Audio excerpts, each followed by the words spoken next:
Apa yang saudara bawa? Setiap kali di dalam kehidupan kita, sesuatu yang terbaik yang kita bisa persembahkan kepada Tuhan yaitu hati kita. Ada amin saudara. Yang kita bisa persembahkan kepada Dia yaitu hati kita. Tuhan meminta kita untuk mempersembahkan akan hati kita 24 kali 7 kalau saya boleh katakan. Setiap saat, setiap jam, setiap menit Tuhan ingin meminta akan hati kita untuk kita persembahkan pada Tuhan. Tuhan mau kita sebagai penyembah-penyembah, di mana kita bisa mempersembahkan seperti apa yang dikatakan dalam kitab Roma pasal yang ke-12 ayat yang pertama.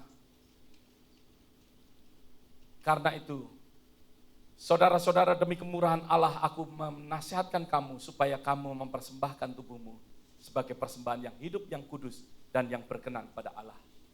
Itulah ibadahmu yang apa? Sejati.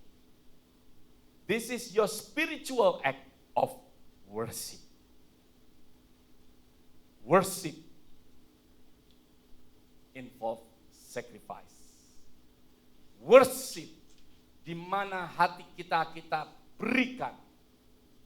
Itu merupakan sesuatu ibadah, korban yang kita berikan pada Tuhan. Dalam kitab Yohanes pasal yang keempat ayat 24, Allah itu roh, dan barang siapa menyembah Dia, harus menyembah dalam roh dan kebenaran. Dalam roh dan kebenaran. Kenapa dikatakan Allah itu roh? Karena menunjukkan sesuatu asasinya. Ya, sesuatu keberadaannya, supaya kita ya, ada satu line dengan yang kita sembah. Maka dari itu dikatakan Allah itu roh, barang siapa menyembah Dia harus menyembahnya dalam roh dan kebenaran. Bukan berarti roh menyembah dalam roh saja, dalam bahasa roh, bukan berarti demikian.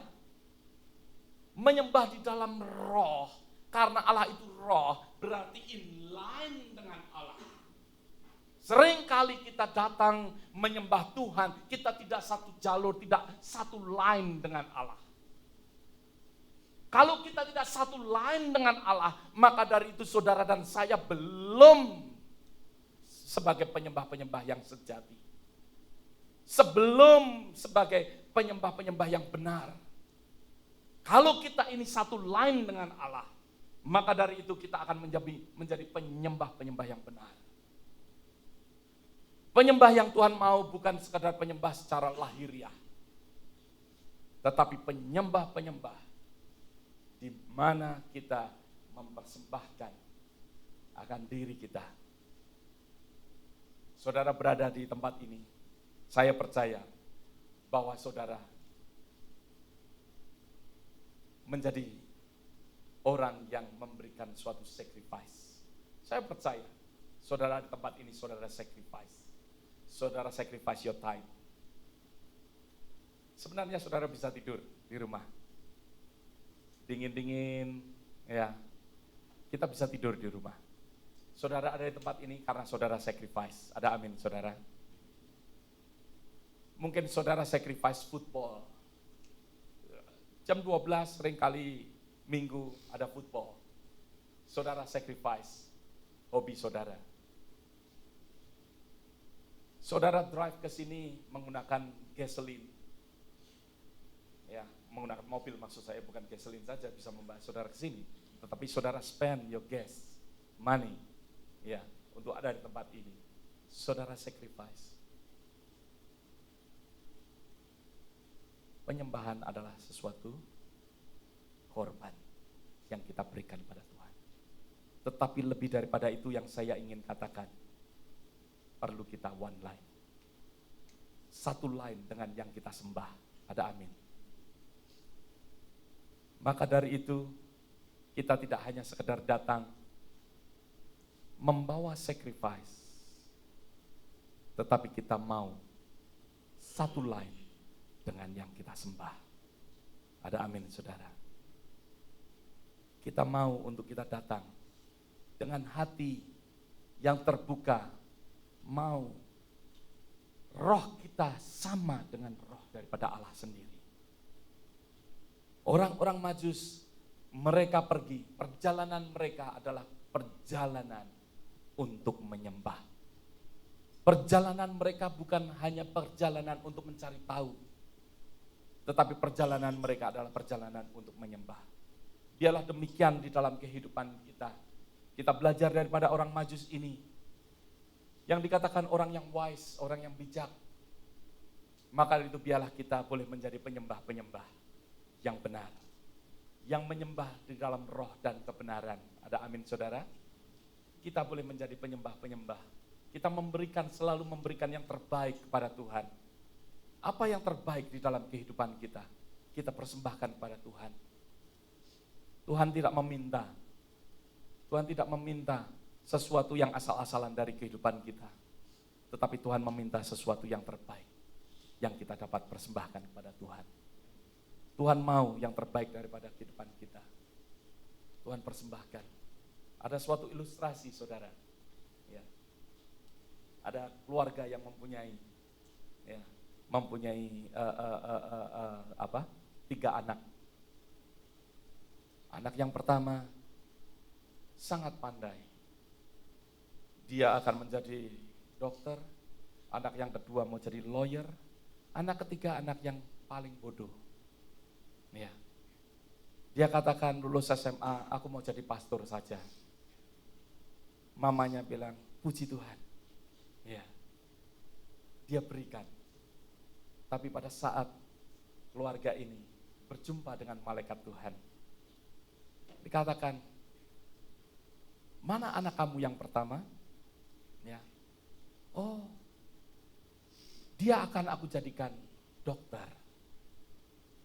Mana anak kamu yang kedua? Aku jadikan lawyer.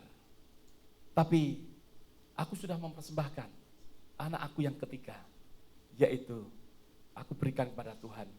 Karena dia tidak pernah naik sekolah, dia katakan. Sering kali kita memberikan yang tidak baik untuk Tuhan. Iya. Kita memberikan sesuatu yang tidak baik. Kita berikan yang terbaik untuk Tuhan. Ada amin. Dalam kehidupan kita, kita biarlah memberikan yang terbaik untuk Tuhan. Supaya apa?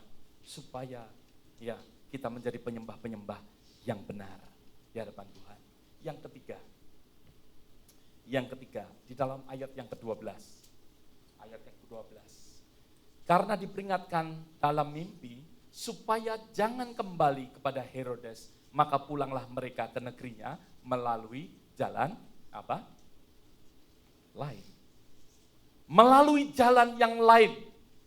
Kalau kita melihat sesuatu yang sangat menarik di sini, bahwa mereka setelah menyembah Yesus, setelah mereka bertemu dengan Yesus, mereka tidak pulang dengan jalan yang sama, melainkan mereka pulang melalui jalan yang lain. Setiap pertemuan dengan Yesus. Maka dari itu hal ini mengingatkan kepada anak-anak Tuhan. Sudahkah kita benar-benar bertemu dengan Tuhan? Sudahkah kita benar-benar melihat akan Dia? Kalau kita bertemu dengan Tuhan, perjumpaan dengan Tuhan selalu membuat perubahan di dalam kehidupan kita. Ada amin. Maka dari itu di dalam Alkitab katakan hidup kita bukannya hidup kita lagi, melainkan Kristus yang ada di dalam kehidupan kita. Orang Majus berjalan bukan dengan jalan yang sama. Kalau pulang jalan yang sama, dia akan bertemu dengan Herodes, mungkin dia akan mati. Kalau dia tidak mengatakan bahwa di mana Yesus. Ada amin saudara. Maka dari itu mereka setelah bertemu dengan Yesus, mereka tidak kembali kepada jalan yang sama. Karena dia tidak mau mati. Tetapi saya masih banyak melihat akan anak-anak Tuhan. Meskipun bertemu dengan Tuhan, mereka masih berjalan di dalam jalan yang sama. Saudara akan menuju kepada sesuatu kematian. Bukan kepada sesuatu kehidupan. Tuhan mau membawa kita kepada sesuatu kehidupan. Supaya kita tidak mati. Maka dari itu orang Majus tidak jalan-jalan yang sama. Dia menuju jalan yang lain. sesuatu yang Tuhan mau di dalam kehidupan kita. Perjalanan orang Majus adalah perjalanan di dalam perubahan. Ada amin. Semua katakan, perjalanan dalam perubahan.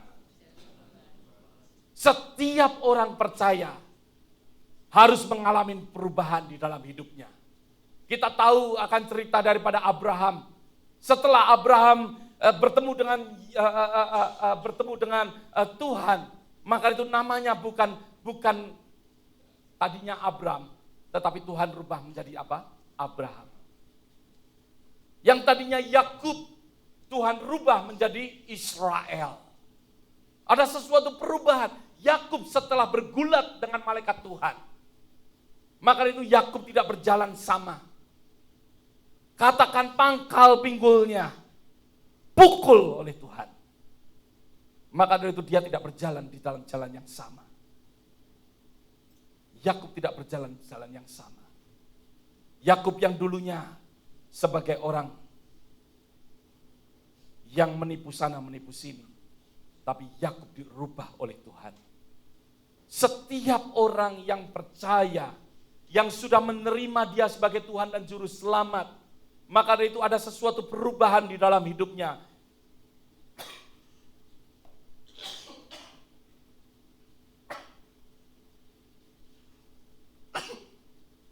Dia tidak sama lagi. Tuhan mau di dalam kehidupan kita ada sesuatu perubahan yang terjadi. Perubahan tidaklah perubahan sebelum saudara benar-benar berubah. Ada amin saudara.